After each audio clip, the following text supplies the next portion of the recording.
నువ్వు ఎన్నికల ముందు 5 హామీలు ఇచ్చున్నావు. ఈ రోజు వేదిక మీద సింగనార్లో జరుగుతున్నటువంటి వేదిక మీద మిగతా 4 హామీలు కూడా అమలు చేయడం అవసరం ఉంది. తక్షణం ప్రకటన చేయాలి. అదేవిధంగా విస్తారమైనటువంటి యావత్తు డ్రైవర్లకు ఇవ్వాలి. ఈ డ్రైవర్లందరికీ ఇచ్చే వరకు కూడా మా ప్రగతిశీల ఆటో కార్మిక సంఘం ఐఎఫ్టీ తరఫున ఎట్టి పరిస్థితుల్లో ఉద్యమం ఆపే ప్రసక్తి లేదు.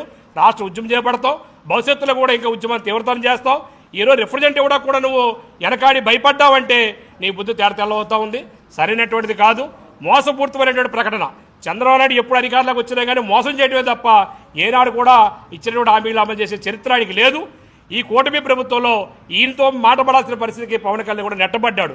కేవలం ఈ రోజున ఉపాధి లేనటువంటి నిరుద్యోగులందరూ కూడా పవన్ కళ్యాణ్ చూసి, కేవలం పవన్ కళ్యాణ్ మాటలు చూసి ఈయన మాట వింటారు, ఈయన ఎన్నయో చెప్పుతాడు, ప్రశ్నిస్తారని చెప్పేసి అన్నాడని మాటలు చేసి రాష్ట్ర వ్యాప్తంగా ఓట్లేస్తే ఈ రోజు నిరుద్యోగ వృత్తి లేదు, నిరుద్యోగ ఉపాధి కల్పన లేదు, ఉద్యోగ అవకాశాలు లేవు, అనేక రకాల మోసం చేసిన పరిస్థితి ఉన్నది కనుక తక్షణం ఇచ్చినటువంటి హామీలు ఈ రోజున వేదిక మీద అమలు చేయాల్సిన అవసరం ఉంది. లేకపోతే భవిష్యత్తులో తీవ్రమైన ఉద్యమం చేస్తాం. ఈ రోజు వేసినటువంటి కాడి కాదు, మొత్తం డ్రైవర్లందరికీ వేసే వరకు కూడా మా ఏఎట్టు తరపున ఉద్యమాన్ని ఆపే ప్రసక్తి లేని చెప్పేసి సందర్భం చెప్పదలుచుకున్నాం.